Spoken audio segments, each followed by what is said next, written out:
सिद्धेभ्यः।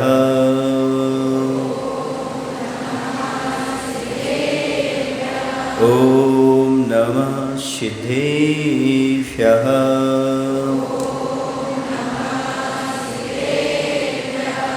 ॐ नमः सिद्धेभ्यः।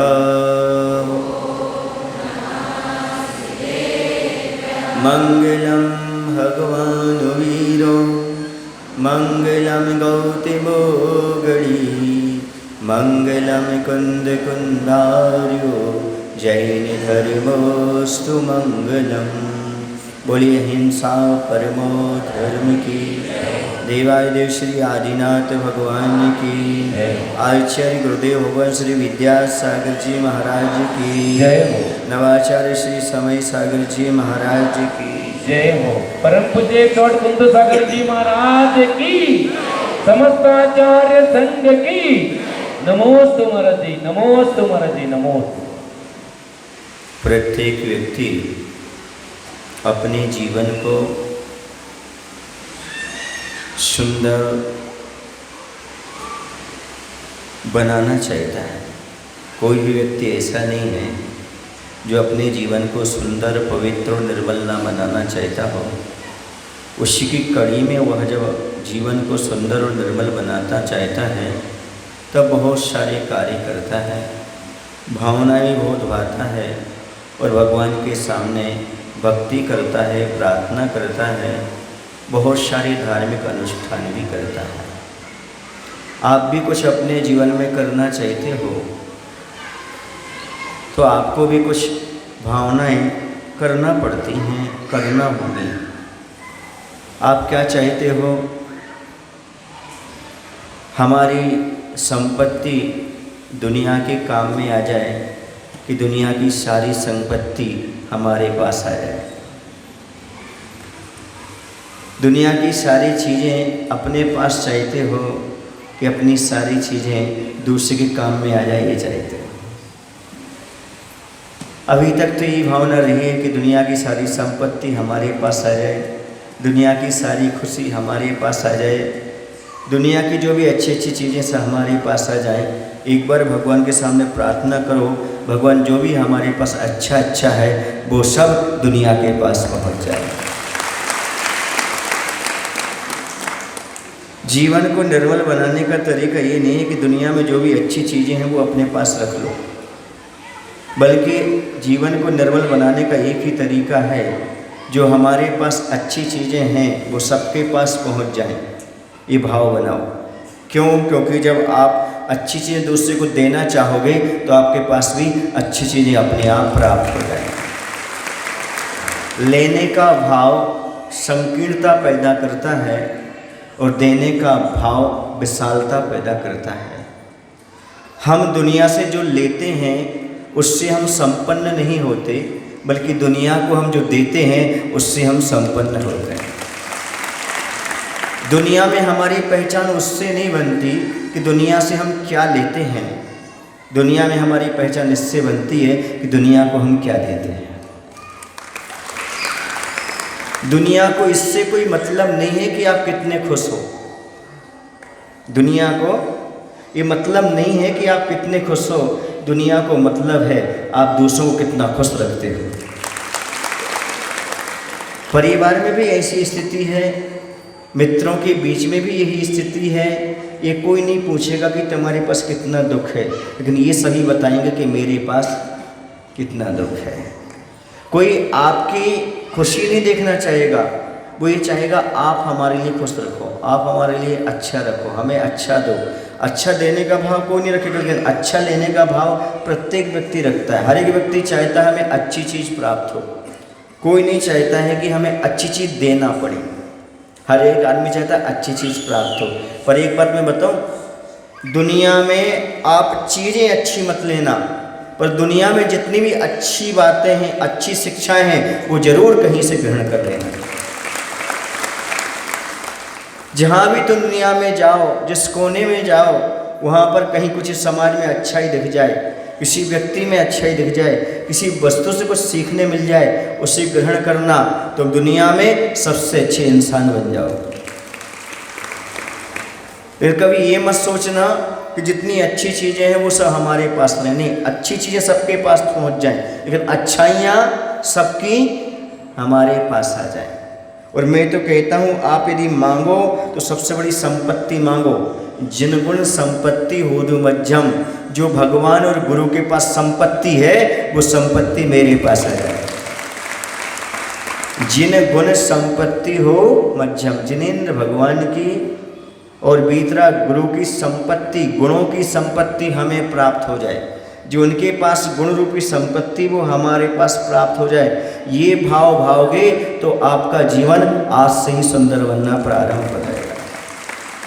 क्योंकि भगवान ने संसार की संपत्तियों को अपना करके अपने जीवन को सुंदर नहीं बनाया, निर्मल नहीं बनाया, बल्कि संसार में जितनी अच्छाइयाँ थीं उन सबको ग्रहण किया है, और संसार में जितनी अच्छी चीज़ें थीं उन सबका दान किया है। इसलिए जीवन में वो बहुत सुंदर है। आप उनकी आराधना करते हो, आप उनकी पूजन करते हो, उनकी भक्ति करते हो। क्यों? क्योंकि उन्हें दुनिया की सारी सुंदर चीज़ें छोड़ दी आपके लिए, और सारी सुंदरता जो गुण थे वो अपने अंदर अपना लिए। आपको क्या चाहिए? दुनिया से अच्छे गुण चाहिए कि दुनिया की अच्छी चीज़ें चाहिए? बोलो ना, हमें तो नहीं लगता। जिन व्यक्तियों को वास्तव में दुनिया में अच्छाइयाँ चाहिए है वो विमान उत्सव में घर से सम्मिलित नहीं होते, वो सीधे जहाँ से विमान शुरू होता ना वहीं से शुरू होते, और कभी जूते चप्पल पहनकर नहीं चलते, वो पैदल चलते, क्योंकि भगवान में अच्छाई थी, गुरुओं में अच्छाई थी। वो श्री जी के साथ कभी भी चलेंगे तो बिना जूते चप्पल के चलेंगे, क्योंकि अच्छाइयाँ उनको अपने जीवन में लाना है। किसमें लाना है? समझ में आ रहा है आपके लिए? एक बात ध्यान रखना, जो जो आप पुण्य में कटौती कर रहे हो वो आपको नुकसानदायक है। आप विमान उत्सव मना रहे हो, अच्छी बात है, आप विमान में आए हो, श्री जी की यात्रा में आए हो, ये पुण्यवान जीव हो, लेकिन आपने कितनी कटौती कर दी। विमान उत्सव कितने बजे शुरू हुआ था? आप क्या वक्त पर पहुंच गए थे कि आप घर से सम्मिलित हुए थे? क्या आप जूते चप्पल पहन के गए थे? ध्यान रखो, लोग बहुत भगवान की भक्ति करते हैं, बहुत आराधना करते हैं, फिर भी बीमार रहते हैं, फिर भी भगवान की भक्ति करने पर भी स्वस्थ नहीं होते, माला फेरने पर स्वस्थ नहीं होते। क्यों नहीं होते?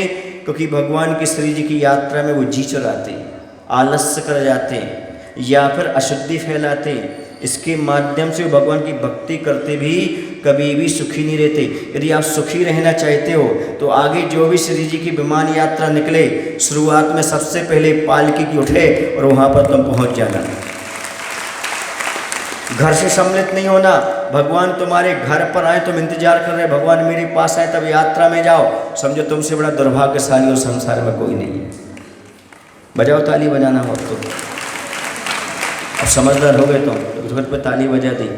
आगे ध्यान रखना, कभी भी इंतजार नहीं करना कि श्री जी हमारे घर के दरवाजे पर आ जाएं। तुम भगवान के दरवाजे पर जाओगे, तुम्हारे घर के दरवाजे पर कोई आपत्ति नहीं आएगी कभी, लेकिन तुम भगवान का इंतजार करते रहोगे। आपत्ति कहिए बेटे, तुम इतने आलसी निकले कि भगवान जब तुम्हारे घर आएंगे तुम निकलोगे, हम तुम्हारे घर से कभी नहीं निकलेंगे, हम तुम्हारे घर में बैठ जाएंगे। आपत्ति तुम्हारे घर में जाके बैठ जाएगी, बीमारी तुम्हारे घर में बैठ जाएगी, दरिद्रता तुम्हारे घर में बैठ जाएगी, क्योंकि तुमने भगवान को इंतजार करवाया है। किसको इंतजार करवाया है? ये महान पाप किया तुमने। आज प्रायश्चित कर लेना, 2 नमोकार मंत्र की माला फेर लेना, जो घर से विमान में सम्मिलित हुए हों, सुन रहे ना, और आगे भावना भाजाना, भगवान हमें इतनी शक्ति देना, इतनी बुद्धि देना, जैसे ही विमान उत्सव मंदिर से शुरू हो और हम वहाँ से शुरू से प्रारंभ से चलना शुरू कर दें, और बिना जूते चप्पल के चलें। ये सब बीमार पड़ेंगे, निश्चित है। जो जूता चप्पल पहन करके श्री जी की यात्रा में चले वे स्वस्थ रह नहीं सकते। पूछो क्यों? इसलिए क्योंकि तुमने अपमान किया है। भगवान के विमान के सामने जूते चप्पल चल के चले हो, ये वास्तु शास्त्र में भी गलत माना जाता है। भगवान के सामने जूता चप्पल उतारना, जूता पर पहन के चलना, ये आपके लिए असाता कर्म बंधेगा और तुम बीमार पड़ोगे। वैसे मैं भगवान से प्रार्थना कर रहा हूँ, भगवान इनको माफ़ कर देना ताकि आगे इनकी सद्बुद्धि आए, अच्छा काम करने लगे। ध्यान रखना, त्रिलोकीनाथ का रथ रोज नहीं निकलता। कब निकालते आप? साल में 1-2 बार, उसमें भी यदि तुम जूते चप्पल का त्याग नहीं कर सकते, रास्ते में पानी पीने का त्याग नहीं कर सकते, पाउच फेंकने का त्याग नहीं कर सकते, घर से निकल नहीं सकते पहले, तो तुम्हारे धर्म के प्रति श्रद्धा है मैं कह नहीं सकता। भगवान के प्रति भक्ति तभी है जब तुम ये सब नियमों का पालन करते हुए श्री जी की यात्रा में चलो। आगे ध्यान रखना, यात्रा में जाना ही नहीं, पाप ही बांध के घर बैठे रहना। लेकिन यदि पुण्य बांधना चाहते हो, अच्छा जीवन बनाना चाहते हो और आपके पैर सही हों, आप स्वस्थ हो, तो घर से निकल करके पहुंच जाना और जूते चप्पल के बिना चलना। सुन रहे आप लोग की नहीं? आज से संकल्प करो जितने यहाँ बैठे, जब भी श्री जी की यात्रा हमारे सतलगा में निकलेगी और हम जुलूस में रहेंगे तो बिना जूते चप्पल के ही चलेंगे। और जो घर से बाहर निकलकर श्री जी के दर्शन कर रहे हैं उनका महान दुर्भाग्य है। क्यों? क्योंकि श्री जी तुम्हारे घर के दरवाजे आए तब तुम सम्मिलित हुए हो। ये तो तुम्हारी मजबूरी है कि भगवान आए हैं तो तुमने दर्शन कर लिया। जब तुम्हारे घर आपत्ति आएगी तब आपको देवता कोई सहयोग नहीं करेंगे, प्रकृति तुम्हारा सहयोग नहीं करेगी। मैंने देखा आज श्री जी की यात्रा में, कल कितनी तेज धूप थी, परसों कितनी तेज धूप थी। अभिनंदन हमसे कह रहा था महाराज जी यात्रा में कैसे क्या होगा। हमने कहा ध्यान रखो, प्रकृति और देवता तुम्हारे साथ देंगे, मनुष्य दया ना दें। अभी भी प्रकृति आपका साथ दे रही है, धूप नहीं निकली, पानी भी नहीं है, न ठंडी है, न गर्मी है, न बरसात है, न धूप है। ये है प्रकृति का साथ और देवताओं का साथ तुम्हारे साथ। लेकिन गलती कहाँ करते? आप करते। सुन रहे ना? जहाँ पर देवता प्रकृति सब शुरू से लेकर एंड तक साथ दे रही हो, आपको भी वहाँ साथ देना चाहिए, वरना प्रकृति आपसे रुष्ट हो जाए तो मैं जवाबदार नहीं हूँ। तो अपनी बात चल रही थी, बीच में आप आ गए तो मैंने इतनी बात कर ली। जीवन को सुंदर और पवित्र बनाने की बातें चल रही थी कि दुनिया में जितनी भी अच्छी अच्छी सामग्रियां हैं, यदि आपके पास उपलब्ध हों तो बांटने का प्रयास करो। और दुनिया में जितनी भी अच्छी अच्छी बातें, अच्छे अच्छे गुण हैं, उन्हें अपने पास लाने का प्रयास करो। जीवन को सुंदर बनाने का सबसे बड़ा सूत्र यही है। जीवन को सुंदर, मधुर, पवित्र बनाना हो तो अच्छी अच्छी चीज़ें देना प्रारंभ करो, क्योंकि जैसे जैसे आप दूसरे को अच्छी अच्छी चीज़ें दोगे, वो सामने वाले के प्रति अच्छी भावना आएगी, वो भावना का असर आपके पास भी भेजेगा। और जो अच्छाई आप ग्रहण करोगे अपने जीवन में, तो अपना जीवन और निर्मल और पवित्र बनता चला जाएगा। एक बार की बात है, 2 भक्त थे, किसानी करते थे, दोनों भगवान की भक्ति भी किया करते थे और भगवान से प्रार्थना भी किया करते थे। क्योंकि वर्तमान में दोनों के पास थोड़ा अभाव था और हमने देखा है प्राय जो दुखी और अभावग्रस्त होते हैं वो थोड़ी भगवान की ज़्यादा भक्ति कर लेते, क्योंकि उन्हें मालूम रहता है कि दुख है। सुन रहे आप लोग की नहीं? लेकिन कुछ लोग ऐसे होते हैं जिन्हें ये पता ही नहीं कि दुख किसे कहते हैं, उन्हें मालूम ही नहीं है कि जो हम सुख मान रहे हैं वो दुख है। ऐसे व्यक्ति कभी भगवान की भक्ति कर ही नहीं पाते। दोनों भक्ति करते थे। एक ने निवेदन किया कि भगवान मैं आपकी भक्ति कर रहा हूँ, इस जीवन में जैसे तैसे हमारा पूरा निर्वाह हो गया। सुन रहे आप लोग की नहीं? निर्वाह हो गया, लेकिन करूँ क्या? मुझे कई बार ऐसा हुआ, बहुत से लोगों को सामग्री देना पड़ी, लोग मेरे पास आए, उनका सहयोग भी करना पड़ा। भगवान मैं ज़्यादा कुछ नहीं चाहता, अब आगे मैं ये चाहता हूँ कि मेरे पास कोई कुछ मांगने ना आए, मुझे ही लोगों से मिलता रहे, मैं कभी किसी को कोई चीज़ ना दूँ। ऐसी आप कुछ हमारी व्यवस्था कर दो, हमें किसी कुछ देना ना पड़े, हम सबसे लेते रहें लेते रहें लेते रहें। सुन रहे ना? कई बार ऐसा होता है, कुछ लोग दान लेने आ जाते हैं, कुछ लोग सहयोग लेने आ जाते हैं। वो कह रहे भगवान हमारे पास जितना था पर्याप्त था, लेकिन एक गलती रही। क्या रही? कि हमसे कोई मांगने ना आए, हम किसी का सहयोग ना करें, ऐसे कोई व्यवस्था कर दो। उसने अपनी प्रार्थना की और वो चला गया। दूसरा भी वही व्यक्ति आया, जो दो थे उसमें से एक आया, उसने निवेदन किया भगवान से, भगवान हम ये चाहते हमारे पास सब कुछ था और कुछ कमी भी रही, लेकिन मैं किसी का सहयोग नहीं कर पाया, मैंने सबसे सहयोग लिया है। अब ऐसा कुछ कर दो ताकि आगे मुझे किसी से सहयोग ना लेना पड़े, मैं सबका सहयोग करता रहूं। अब एक कहानी तो इतनी सी है, और समझने की ये है कि दोनों के दोनों इस प्रकार के भाव करती हैं और भाव करने के बाद मरण हो जाता है। मरण होने के बाद ऐसा होता है, एक भिखारी बनता है और एक राजा बनता है। बता भिखारी कौन बना होगा? जिसने ये कहा था कि भगवान हमसे कोई मांगने ना आए। सीधी सी बात है, भिखारी से कौन मांगेगा? हमसे कोई मांगने ना आए, हमें किसी कुछ देना ना पड़े, तो क्या बना वो? भिखारी। उसने मात दुनिया से लिया, अर्थात दुनिया उसको भीख देती रहती थी, वो कभी किसी कुछ देने के लिए भाव कर नहीं पाता था। भावना का असर बता रहा हूँ। जो व्यक्ति अंदर भाव आते हैं कि मुझे कुछ देना ना पड़े, दान ना करना पड़े, ये ना करना पड़े, और बच बच करके पीछे पीछे जाते हैं, तो समझ लेना वो अगले भाव में क्या बनने की तैयारी कर रहे हैं? भिखारी। और जो ये भाव रखता है जहाँ अवसर जैसा पड़े मैं दान दूं, अपनी वस्तु का उपयोग करूं, परोपकार में लगाऊं, आगे चल करके वो राजा बनने की तैयारी कर रहे हैं। इस कहानी का मायना हुआ अगली ओर भिखारी वो बनता है जो किसी कुछ देना नहीं चाहता, लेना चाहता है, और राजा वो बनता है जो लेना नहीं चाहता, देना चाहता है। अब आपके बीच में हम चलते हैं। आप लोग जब कभी भी अपने जीवन में चाहते हो कि लोग हमारा सहयोग दें कि हम सहयोगी बने, सही बताओ, ईमानदारी से अपने हृदय पर हाथ रख करके पूछो कि हम दूसरे के सहयोगी ज़्यादा बनना चाहते कि दूसरे का सहयोग ज़्यादा लेना चाहते? बोलो, झूठ नहीं बोलना। आपने प्रकृति को क्या दिया? प्रकृति से ऑक्सीजन लिया आपने, है ना, हवा लिया आपने, पानी लिया आपने, क्या दिया? समाज से आपको तत्क्षण नाम मिल रहा, सब कुछ मिल रहा, समाज को क्या दिया तुमने? परिवार से सब कुछ मिल रहा, क्या दिया तुमने? पिता से सब कुछ मिल रहा, क्या दिया तुमने? भगवान से सब कुछ मिल रहा, क्या दिया तुमने? गुरु से सब कुछ मिल रहा, क्या दिया तुमने? इसलिए तो कहने ही नहीं कि मैं प्रकृति को देना चाहता हूँ, हकीकत तो ये तुम लेना चाहते हो। तुम दिए बिना रह जाते हो पर लिए बिना नहीं रहते।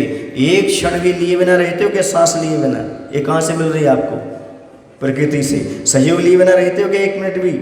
गुरु का आशीर्वाद, भगवान की भक्ति आशीर्वाद लिए बिना रहते हो क्या? नहीं रहते। इसलिए तुम्हारा ये रिकॉर्ड है, आज तक तुमने दुनिया से लिया ज़्यादा है और दिया कम है। ये किसकी परिणति है? आगे चल करके क्या बनने की परिणति है ये? भिखारी। अब क्या शुरू करो?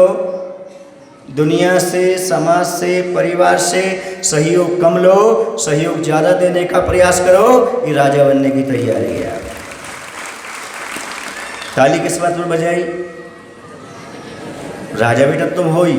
माँ तो वैसे ही करी थी, हमारा राजा बेटा है, राजा बेटा है, राजा बेटा, राजा बेटा। तो ऐसा हमने राजा बेटा की तो राजा बेटा बन गए क्या तुम? नहीं, पहले अपने जीवन में संकल्प करो, नियम करो, मैं समाज से लूँगा कब? कम, और दूंगा ज़्यादा। मैं भगवान से मांगूंगा नहीं, मात्र में दान करूंगा। ये भाव आज पैदा कर लो अपने अंदर। मैं परिवार से लूँगा नहीं, परिवार को देने का प्रयास कर। जब मैं छोटा था, जब कमाता नहीं था, जब पैरों में शक्ति नहीं थी, चलता नहीं था, तब परिवार से मैंने खूब लिया। अब क्या करना? हमें परिवार को देना है, समाज को हमें देना है, मंदिर को हमें देना है। ये भाव जब तुम्हारे अंदर पैदा हो जाएंगे, मैं कहता हूँ आज से ही तुम्हारा जीवन अच्छा बनना प्रारंभ हो जाएगा। लेकिन देने का भाव अहंकार से रहित होना चाहिए। आप भगवान का विमान लेकर के आए हैं, बताओ विमान किनका निकलता है? विमान किनका निकलता है? विमान नहीं समझते? यात्रा श्री जी की किनका निकलता है विमान? विगत मानः इति विमानः। जिनके जीवन से पूरा अहंकार, मान, घमंड समाप्त हो गया, उनके जीवन से निकल गया, उनका विमान निकल गया। जिनका विमान समाप्त हो जाता है, जिनका मान समाप्त हो जाता है, मान कसाय गल जाती है, ऐसे वीतराग प्रभु का हम विमान निकालते हैं। और कौन निकालते हैं? जिनका थोड़ा मान कम हो जाता है। अहंकारी व्यक्ति विमान में उत्सव में तैयार नहीं हो सकता, सम्मिलित भी नहीं होगा, आएगा भी नहीं। उसे समझ नहीं बहुत अहंकारी है, मान कसाई है, ये दुर्गति का पात्र है। क्योंकि विमान उत्सव में भी सामूहिक कार्य में सम्मिलित नहीं हो पाया। या तो उसके कर्म का उदय है, या दुर्भाग्य है, या अहंकारी मान के चलना, तभी वो ये महान उत्सव में सम्मिलित नहीं हो पाया। या तो पाप का उदय है, सो बीमार पड़ा होगा, या फिर दुर्भाग्य है उसका, या फिर महापापी है, तभी वह इसी कार्यक्रम में सम्मिलित नहीं हो पाता। ये मान के चलना, क्योंकि याद रखना बंधु, जब श्री जी का विहार होता है तो देवता सबसे आगे धर्म चक्र लेकर के चलते हैं। सम्यक दृष्टि जो होते हैं, धर्मात्मा जो होते हैं, आत्म कल्याणार्थी होते हैं, वो सबसे आगे चलते हैं। क्यों चलते हैं? इसलिए चलते हैं क्योंकि उन्हें अपना सौभाग्य जगाना है। तदभव मोक्षगामी तो नहीं कह सकते, लेकिन एक भाव उनका मात्र अंत रहता है। ऐसे जीव है देवता गण सबसे आगे रहते हैं, और मनुष्य तो रहेंगे जो तदभाव मोक्षगामी रहेंगे, लेकिन देवता या तदभाव इसलिए नहीं हो सकते क्योंकि उनकी मनुष्य पर्याय लेना पड़ती है। तो सोधर्मेंद्र आदि आगे चल करके धर्म चक्र लेकर के चलते हैं। क्यों चलते हैं? ये भगवान की महिमा दर्शाने के लिए नहीं, बल्कि आगे चल करके अपनी महिमा प्रकट करने और अपना आत्म कल्याण करने के लिए तैयार रहते हैं। जिस कार्य में सम्मिलित नहीं हो पाते हैं, समझना उनका अशाता कर्म या दुर्भाग्य या फिर पापी समझ लो, वही नहीं आ पाते, बाकी सारे जीव आ जाते हैं। समूषण में कौन सा जीव नहीं पहुंचता? एक नारकी जीव नहीं पहुंचता। कौन सा जीव? नार। यहाँ समूषण लग गया कि नहीं लग गया? जो जीव यहाँ नहीं आ पाया, समझो कौन है? मनुष्य होकर के भी नारकी है, क्योंकि वह मनुष्य पर्याय धारण करने के बाद भी भगवान के विहार में और समूषण में उपस्थित नहीं हो पाया। ये बहुत बड़ा दुर्भाग्य समझना। ऐसे व्यक्ति कभी जीवन में संपन्न नहीं हो सकते, सुखी नहीं हो सकते। धन से संपन्न नहीं कह रहा हूँ, अपने आप में संपन्नता का अनुभव नहीं कर सकते। वो कभी वो सुख का अनुभव नहीं कर सकते, वो आनंद का अनुभव नहीं कर सकते। आनंद का अनुभव वही करते हैं, वही जीव करते हैं जो समाज में कोई भी सामूहिक कार्यक्रम होता है सबसे आगे खड़े हो जाते हैं। यदि वो भूल गए हों, नहीं आ पाए हों, उनकी मजबूरी हो, तो अब ध्यान रखना, 4 नवंबर से 10 नवंबर तक आपके नगर में 24 समूषण विधान की रचना हो रही है। उसमें अपना तन मन धन समर्पित कर देना, आलस्य मत करना। यदि अपने जीवन को धन्य बनाना चाहते हो, दरिद्रता से ऊपर उठना चाहते हो और अपने दुर्भाग्य को सौभाग्य में बदलना चाहते हो, मनुष्य पर्याय को सार्थक करना चाहते हो और अपने जैन समाज का होने का गौरव समझते हो, घर में मत सो जाना, बैठ मत जाना, वरना आपके कर्म आपको कहीं भी छोड़ने वाले नहीं हैं। आपके कर्म आपको वहीं ले जाएंगे। हम कुछ नहीं कहेंगे, कोई कुछ नहीं कहेगा, समझ रहे, लेकिन कर्म किसी को नहीं छोड़ता। कर्म समझता है। बेटा, जब यहाँ पर धार्मिक अनुष्ठान हो रहा था तुम नाश्ता कर रहे थे, भगवान का अभिषेक हो रहा था तुम स्नान कर रहे थे। हंसना नहीं, अच्छे सुनना। जब यहाँ पर भगवान के समूषण से पूजन कर रहे थे तुम दुकान खोल कर बैठे थे। जब यहाँ पर भगवान के यहाँ पर मुराज का प्रवचन चल रहा था तो मोबाइल चला रहे थे। समझ लेना उसी दिन से तुम्हारा दुर्भाग्य प्रारंभ हो जाएगा। कोई नहीं रोक सकता, भगवान भी नहीं रोक सकते, हमारा आशीर्वाद भी तुम्हें कुछ नहीं कर सकता, क्योंकि ऐसे निकाचित कर्म का बंध होता है जिसे कोई भी समाप्त नहीं कर सकता। कुछ लोग आकर के कहते हैं, महाराज जी हमने सुना है गंधोदक से रोग ठीक हो जाते हैं, हमारी क्यों नहीं हुई? हमने सुना है हमारे जाप करने से धन दौलत बढ़ती है, हमारे यहाँ क्यों नहीं बढ़ी? महाराज ने बहुत पूजन की, बहुत कुछ किया, लेकिन हमारे घर में वो अशांति क्यों है? इसलिए है क्योंकि जब भी सामूहिक कार्य हुआ है तब तुम घर में सोते रहे हो, इसलिए दशा तुम्हारी हो गई। या तुम दुकान में हो, या बिजनेस में हो, या फिर तुम ऑफिस में हो, या कुछ ना कुछ काम से तुम वहाँ पर रुक गए, या आलस्य के कारण, वो तुम्हारा कर्म ऐसा बंधेगा कहीं भी भक्ति कर लोगे कटने वाला नहीं है। क्यों? क्योंकि इसमें आपने प्रभावना अंग को रोका, क्योंकि आपने भगवान की प्रभावना में सहयोग नहीं दिया। श्री जी की यात्रा में तुम साथ में नहीं आए, समाज का सहयोग नहीं दिया, मुनिराज की बात नहीं मानी और आपने सावक का धर्म नहीं निभाया। इतने सारे दोस्त तुमने पैदा किए, वो सारे दोस्त एक साथ आएंगे तब ऐसे कर्म का बंध होता है। इसलिए चेत जाना, समझ जाना यदि आपके हाथ पैर सुरक्षित हों, सो सूतक में ना हो तो चूकना मत। यदि नगर में भगवान का समोषण लगे तो सबको छोड़ करके भगवान के समोषण में आए। ये गलती आगे नहीं करना। कभी भी छोटा सा छोटा विमान उत्सव हो, कोई भी कार्यक्रम हो, लेकिन हो समाज का। किसका हो? समाज का यदि कार्यक्रम है तो उसमें आप सम्मिलित अवश्य होना। क्यों? अपना जीवन अच्छा बनेगा, कुछ ना कुछ ऐसा पुण्य का संयोग मिलेगा आपको कि आपके रुके काम बनने लगेंगे, आपका स्वस्थ हो जाएगा, शरीर स्वस्थ हो जाएगा। थोड़ा सा मुझे बुखार सा लग रहा था, लोगों ने कहा महाराज कैसे चलेंगे वहाँ यात्रा? मैंने कहा कोई बात नहीं, श्री जी की यात्रा में चलने वाले का जिसका बुखार भी होगा ना वो ठीक हो जाएगा, और जिनको बुखार नहीं होगा वो यात्रा में नहीं आएंगे, उनको बुखार आ जाएगा। सुन रहे आप लोग कि नहीं? क्यों? क्योंकि श्री जी की यात्रा में चलने से पुण्य बढ़ेगा कि पाप बढ़ेगा? बोलो ना। पुण्य बढ़ेगा तो पुण्य साता नहीं है क्या? जब साता आएगी तो असाता अपने आप दूर हो जाएगी। इस श्रद्धा होना चाहिए, विश्वास होना चाहिए। कोई भी धार्मिक अनुष्ठान हो उसमें उत्साह दिखाओ, आपका स्वास्थ्य ठीक हो जाएगा। मैं बरेली में चातुर्मास कर रहा था, रायसेन जिले में। वहाँ उस समय हमें 103 बुखार था। जैन समाज के डॉक्टर वैद्य थे, उन्होंने कहा महाराज जी आप लेट जाइए, 103 बुखार है। मैंने कहा प्रतिक्रमण का समय है। किसका समय है? अभी मैं प्रतिक्रमण करूँगा, महाराज जी बुखार बढ़ सकता है और 108 पहुँच गए तो दिक्कत हो जाएगी। मैंने कहा मैं प्रतिक्रमण कर रहा हूँ, आप नाप लेना बुखार 103 है, यदि 99 ना हो जाए ना तो मैं कल प्रतिक्रमण नहीं करूँगा। क्या बोला? यदि 99 बुखार नहीं हुआ तो मैं कल प्रतिक्रमण नहीं करूँगा, ध्यान रखना। और जैसे मैंने प्रतिक्रमण किया 25 मिनट बाद डॉक्टर ने जैसे बुखार नापा 98 हो गया। कितना बुखार था? 103। मायने समझे?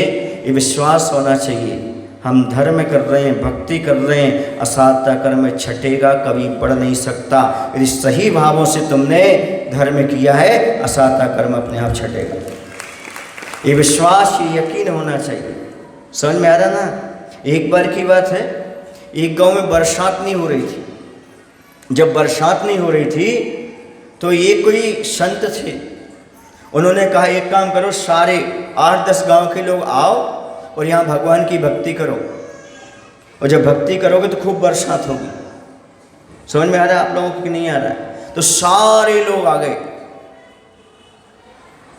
सब लोग आ गए। जब सब लोग आ गए तो भक्ति के बाद एक लड़का था वहाँ पर बाहर खड़ा था, उसके हाथ में छाता था।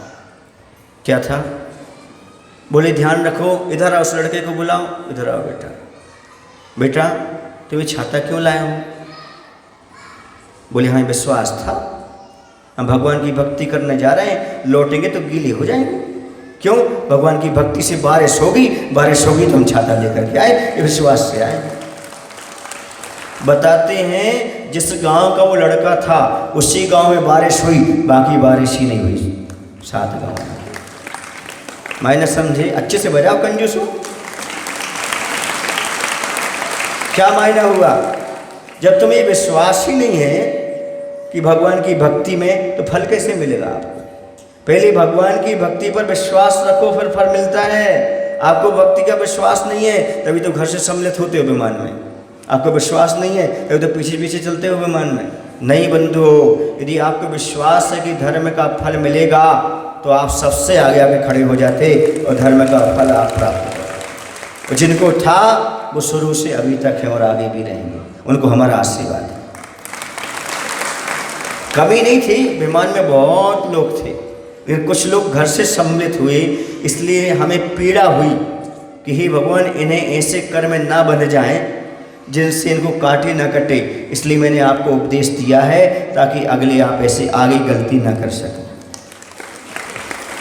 और कभी भी अपने विमान का इंतजार नहीं करना, गुरु का इंतजार नहीं करना, हमारे घर से निकलेंगे तो हम सम्मिलित होंगे। नहीं, जहाँ श्री जी तैयार हुए, वहाँ जहाँ पे श्री जी को विमान में बिठाला, वहीं से आपको सम्मिलित होकर के आना चाहिए। फिर आप पुण्य देखेंगे, संभाल नहीं पाएंगे। फिर देखेंगे भक्ति संभाल नहीं पाएंगे, उसका फल आप संभाल नहीं पाएंगे। कुछ छिप रहे थे, कुछ यहाँ बैठ रहे थे, कोई वहाँ बैठ रहे थे, कोई यहाँ बैठ रहे थे। कभी नहीं थकोगे, ध्यान रखना। भगवान की यात्रा में जरा थकान तो होगी, निश्चित थकोगी, लेकिन जैसी शाम को जाकर के बैठोगे ऐसी नींद आएगी कि सुबह आपको मालूम नहीं पड़ेगा कि थकान हुई थी कि नहीं हुई थी, क्या हुआ था। और जो रोग शोक होंगे वो समाप्त हो जाए उसके साथ। पर श्रद्धा के साथ, अरे आज तो थक गए, ऐसा करके नहीं आना, आज तो ऐसा हो गए, क्योंकि भगवान का भक्त कभी थकता नहीं है। समझ में आया ना। एक सज्जन हमसे बोले, महाराज जी आप मोक्ष माने वही उपदेश देते हो, वही पढ़ते हो, वही करते हो। वैभव एक दिन हमसे बोला, महाराज जी आप दिन भर पढ़ते रहते हो, हम लोग तो थक जाते हैं एक ही विषय पढ़ते पढ़ते। हम लोग कभी नहीं थकोगे यदि श्रद्धा के साथ, विश्वास के साथ पढ़ोगे।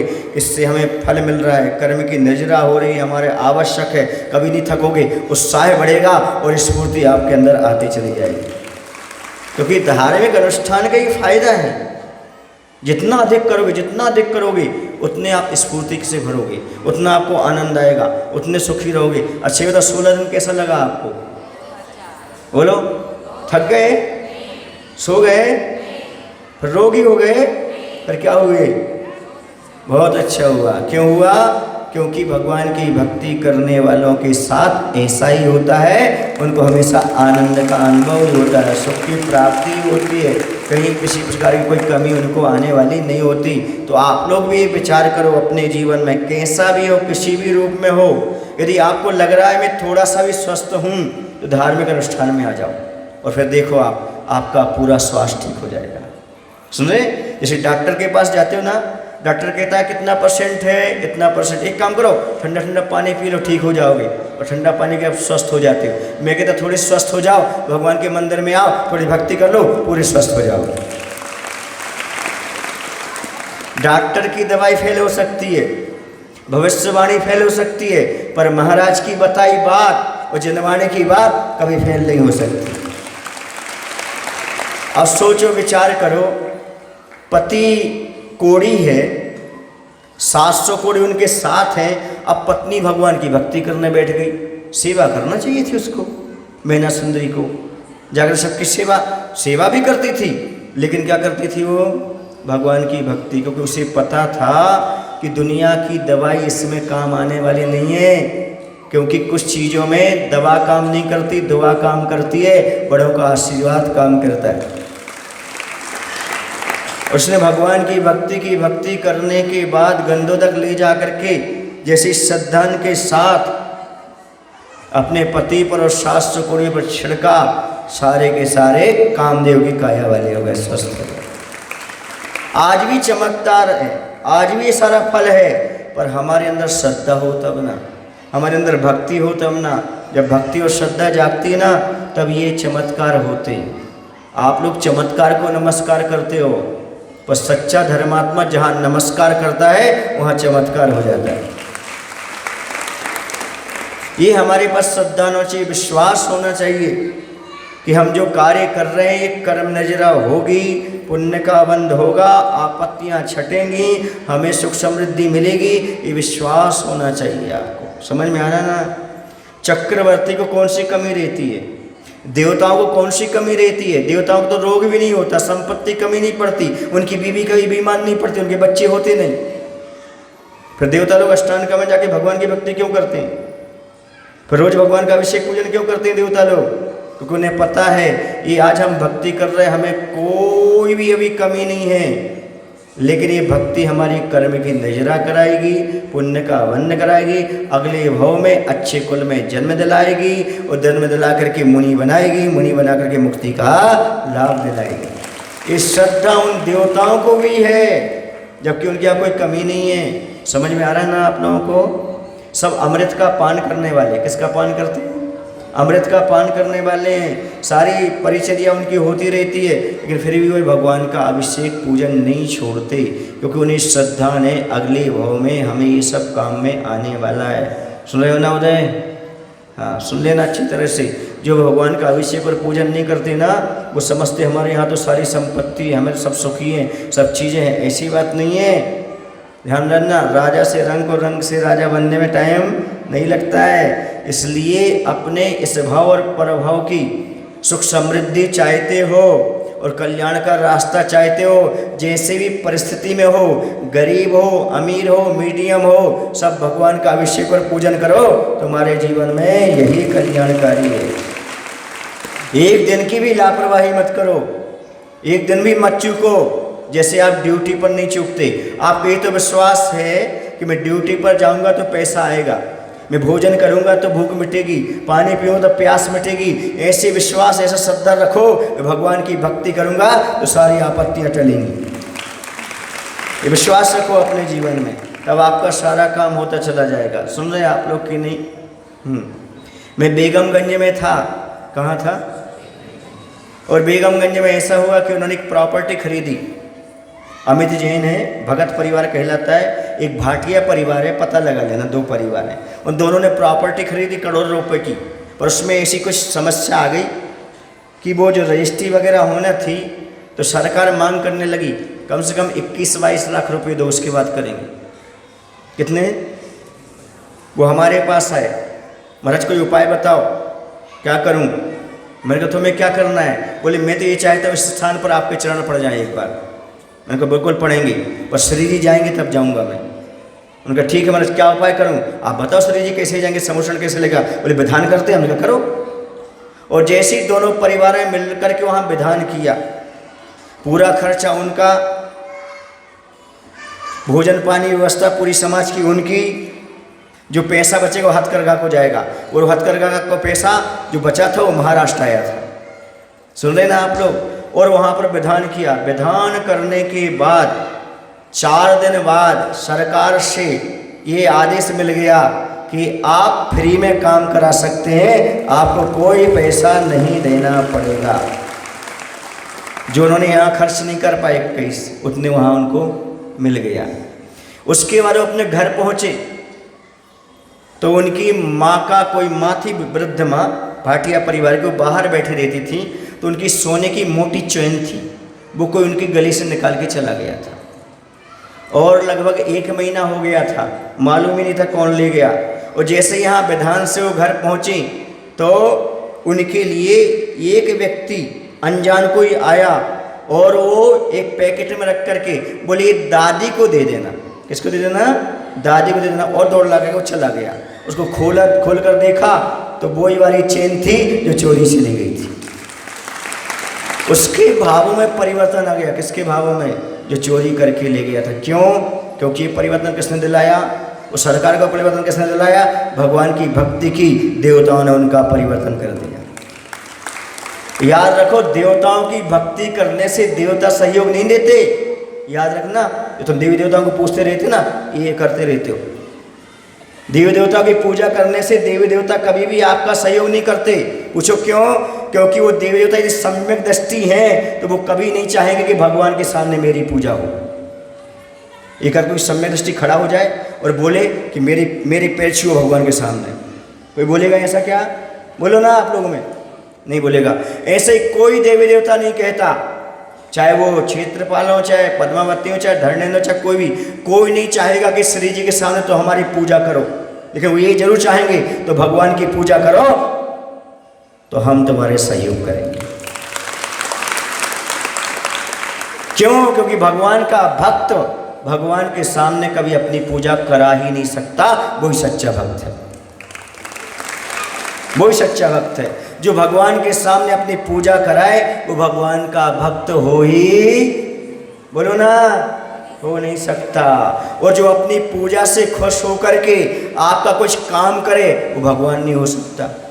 बल्कि भगवान की भक्ति करोगे तो अपने आप देवता आकर के आपकी सारी व्यवस्था कर जाएंगे। अब सुनिएगा कैसे करते हैं, अब आपको बताता हूँ। आप लोगों कई बार देखो पानी आ गया ना, वो समर्थन कर रहे हैं, महाराज जी जो आप कह रहे हैं वो सही कह रहे हैं आप।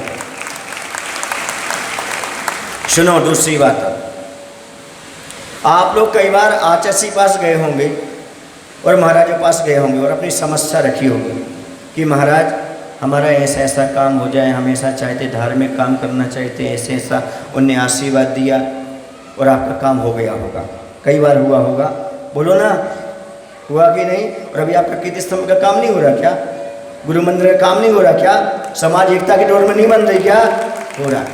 अब देखिए, अब सुनो, देवता कैसे काम करते हैं। अब आपको बता देता हूँ आज लॉजिकल चीज़। कोई बाहर का व्यक्ति आया, उसका ट्रेन में पर्स गायब हो गया, उसकी सामग्री चली गई, वो आया और हमारे पास नमोस्तु किया, अरे तुम कहाँ से आ गए। मैंने क्या बोला, तुम कहाँ से आ गए, कैसे आए। महाराज जी मैं यहाँ से आया हूँ, पर मेरे साथ समस्या है। क्या समस्या है। अरे वो पर्स लुट गया, ऐसा हो गया, वैसा हो गया। अब समाज के 4 लोग यहाँ बैठे थे, सुन रहे ना। अब हमने तो कुछ नहीं कहा, आशीर्वाद दे दिया। बाहर जाएंगे 4 लोग, क्या हो गया भैया, कितने पैसे चाहिए आपको, मैं आपको रिजर्वेशन करा देता हूँ, आपको भोजन कर देता हूँ, कहाँ व्यवस्था। बोलो समाज करेगी ऐसा कि नहीं करेगी, करेगी ना। बस ऐसा ही होता है। आप साधु के पास आए, उसी समय देवता आया दर्शन करने साधु का। आपने महाराज से निवेदन किया, महाराज हमारी ऐसी समस्या है, देवता समझ गया इनका सच्चा भक्त है, वो बाहर जाएगा, तुम्हारी व्यवस्था कर देगा, तुम्हारी पूरी व्यवस्था कर देगा, जो आपकी कमी है वो पूरी कर देगा। वो क्यों, क्योंकि तुम सच्ची श्रद्धा से आए। वो समझ जाते हैं, महाराज भले न समझे तुम्हारी सच्ची श्रद्धा के मात्र स्वार्थ है, लेकिन देवता को अवधि ज्ञान होता है, वो समझ जाते हैं। तो सच्ची श्रद्धा से आए हो तो तुम्हारा काम नियम से होगा होगा। ये मैं आज गारंटी देता हूँ। यदि निस्वार्थ भाव से श्रद्धा के साथ किसी भी गुरु के पास, प्रभु के पास जाओगे, कोई भावना रखोगे, देवता वहाँ होगा, तुम्हारा काम करेगा करेगा करेगा। ऐसा मैंने कई लोगों को गुरुजी पास देखा है, और मैंने अपने पास भी देखा है, और भगवान के पास भी देखा है। उन्होंने सच्ची श्रद्धा से जो मांगा है वहाँ घर पहुँच नहीं पाए और उनका काम हो गया। अभी आप फोन लगा कर पूछ लेना, एक वैभव जैन है जो कि अभी आए थे कुछ दिन पहले। उन्होंने ये कहा था, महाराज जी हम इतने लोग हैं, हम नहीं चाहते हमारी कंपनी छूटे, लेकिन 200 लोग छूट रहे हैं। कितने लोग छूट रहे हैं, 200 लोग छूट रहे हैं। क्या करें, मेरा नंबर भी है, और उसमें एक ऑप्शन ये भी है कि उसमें से एक जो हमारा सीनियर है ना, वो भी निकल रहा है। तो मैं ये चाह रहा हूँ यदि वो निकल जाता है उस पर मैं आ जाऊँ, मुझे निकाला ना जाए। उसने ये कहा, हमने कहा भाव न भाव सब अच्छा होगा। और वहाँ जैसे पहुँचा, उसके बाद उसका गुरुदयाल के पास कॉल आ गया, बोले महाराज जी जैसे मैंने भावना भाई थी, बाकी 200 तो निकल गए, लेकिन जो सीनियर निकला उसमें मैं जाकर के बैठ गया, मेरी वहाँ पर नियुक्ति हो गई। सुन रहे आप लोग कि नहीं, इस साक्षात फल देखने को मिलता है। वीतराग प्रभु और गुरु की शरण में जो एक बार आ गया, सच्ची श्रद्धा से उसने मांग लिया, उसका कभी अहित होने वाला नहीं है, हमेशा उसका हित ही होगा, भलाई होगा, मैं गारंटी देता हूँ। कंजूस हो, मैं क्यों कह रहा हूँ ये आपको, मिथ्या छोड़ो, मिथ्या धारणा छोड़ो, मिथ्या देवी देवताओं की आराधना छोड़ो, सच्चे देव शास्त्र की शरण में आओ। एक बार आकर के तो देख लो आपका जीवन कितना उज्जवल और कितना निर्मल और कितना पवित्र बनता है। आज मात्र आपके शरणगा में इतनी प्रभावना दिख रही है तो मात्र गुरु की बात मानने से दिख रही है। आप जितना मानते जाओगे, जितना करते जाओगे, उतना आपका सारा काम अपने आप होता चला जाएगा, समाज एक होती चली जाएगी। जितने पेंडिंग में 10-10 साल के काम हैं, वो सारे धार्मिक काम होते चले जाएंगे।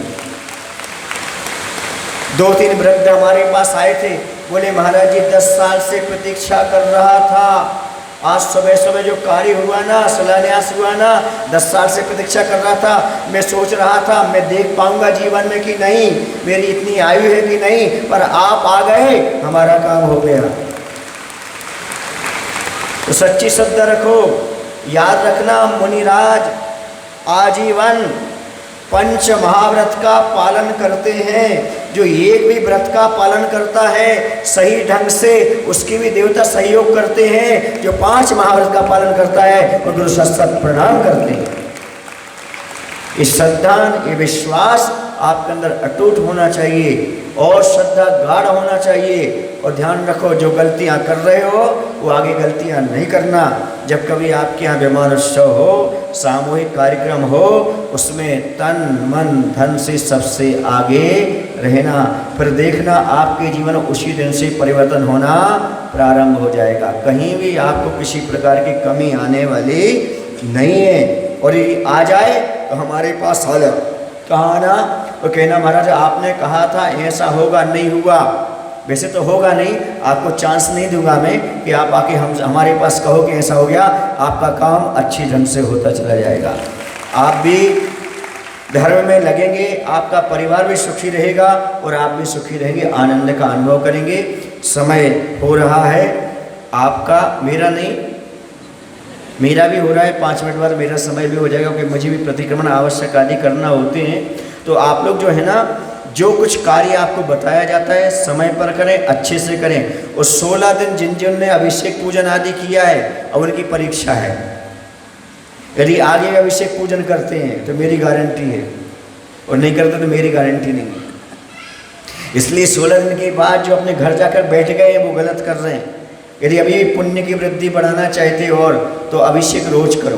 पूजन को समय नहीं मिल रहा तो रोज अभिषेक करो, चाहे कल बस्ती में करो, चाहे डोन बस्ती में करो, गुफा बस्ती में, मुंशी बद्रीनाथ जनालय में, शांतनाथ जनालय में, जहाँ आपको जगह मिल जाए वहाँ पर आप करो, लेकिन अभिषेक अवश्य करो। और महिलाएं पूजन करो, सुने ना, उसका फल आपको प्राप्त होगा। हमारा आशीर्वाद लगातार बना रहेगा, बीच में लिंक नहीं छोड़ना। लिंक तोड़ोगे तो हमारा नुकसान होगा, मेरा होने वाला नहीं है। इस लिंक बनी रहना चाहिए। कैसे न कैसे 20-25 मिनट निकालो और भगवान का अभिषेक पूजन करो। आप देखना आपकी उन्नति प्रगति कैसी होती है। मैं ना मंत्र देता हूँ ना तंत्र देता हूँ, जो आगम में लिखा है उसकी भाषा बोलता हूँ, उसका आप पालन करोगे, आपके घर में सब समृद्धि बढ़ती जाएगी और कुछ करने की जरूरत नहीं है। हमारे आचार्य भगवंतों ने, हमारे मुनियों ने सारे की सारी चीज़ें लिख दी हैं। मैं तो मात्र उसको आपके सामने तक रख रहा हूँ, मेरा इसमें कुछ भी नहीं है। कोई भी दरिद्र से दरिद्र व्यक्ति आचार्य के पास गया है तो आचार्य ने उसको एक ही आशीर्वाद दिया है, दान करो और पूजन करो। और जैसे उसको उपदेश दिया है उसकी स्थिति आज ऐसी है कि वो करोड़ों का दान कर रहा है। मत एक ही उपदेश दिया, ऐसा आशीर्वाद नहीं दिया बेटा ये वैसे उसे पैसे झरेंगे तुम ठीक हो जाओगे। यह तंत्र नहीं दिया, मंत्र नहीं दिया, ताबीज नहीं दिया, गंडा नहीं दिया, श्रीफल फूंक करके नहीं दिया, देव देवताओं की पूजा करने को नहीं बोला। मात्र 2 शब्द बोले, दान पूजा। वो भी मैं आपको बोलता हूँ, मात्र दान और पूजा करो। देख लेना आपके जीवन में 1 साल के भीतर यदि आपकी समृद्धि सुख की वृद्धि ना हो जाए तो दोबारा मुझे सर लगा मत बुलाना। मतलब नहीं बुलाना, मतलब ताली बजा रही सबने। अच्छा जाने नहीं दोगे? अच्छा नहीं जा रहा, ठीक, अच्छी बात है। अभी तो नहीं जा रहा हूँ, पक्का मेरी गारंटी है दीपावली तक तो नहीं जाऊँगा,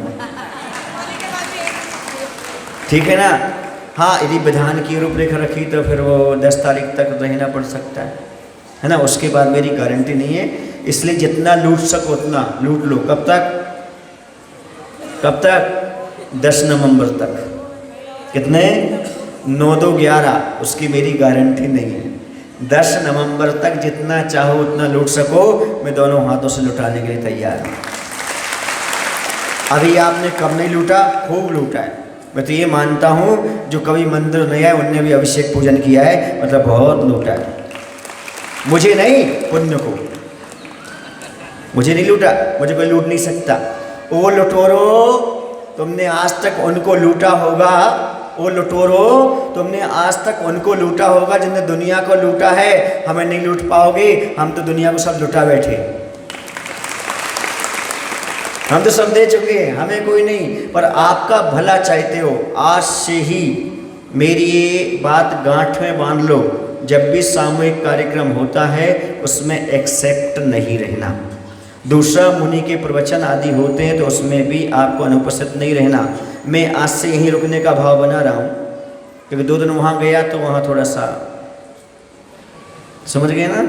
अब देखता हूँ, ठीक है ना, यहाँ रुकना अच्छा रहेगा, है ना। क्यों आप लोग सब घर चले गए जब हम यहाँ आ गए तो? हाँ, 2 दिन कहाँ थे? गाँव गए थे। यही तो गाँव है। कौन सा गाँव है? आज शाम को देखते हैं। हाँ वैभव तुम वहाँ देखना, हम यहाँ रहेंगे, तुम देखना क्या होता है, कैसा लगता है। उसके बाद देखेंगे कैसा। बोलो महावीर भगवान की, आचार्य विद्यासागर जी महाराज की। बोलो हे प्रभु, हम सभी को इतनी शक्ति, इतनी बुद्धि देने की कृपा करो ताकि जो गलतियाँ अनजान में प्रमादवश कर रहे हैं उनका घातक दुष्प्रभाव है, हमें सद्बुद्धि दो ताकि हम, अच्छे से बोलो ना, ताकि हम इन गलतियों को रिपीट ना कर सकें, अपने जीवन को अच्छा सुंदर बना सकें। नमो शिवाय। बोले परम पूज्य 108 कुंतु सागर जी महाराज की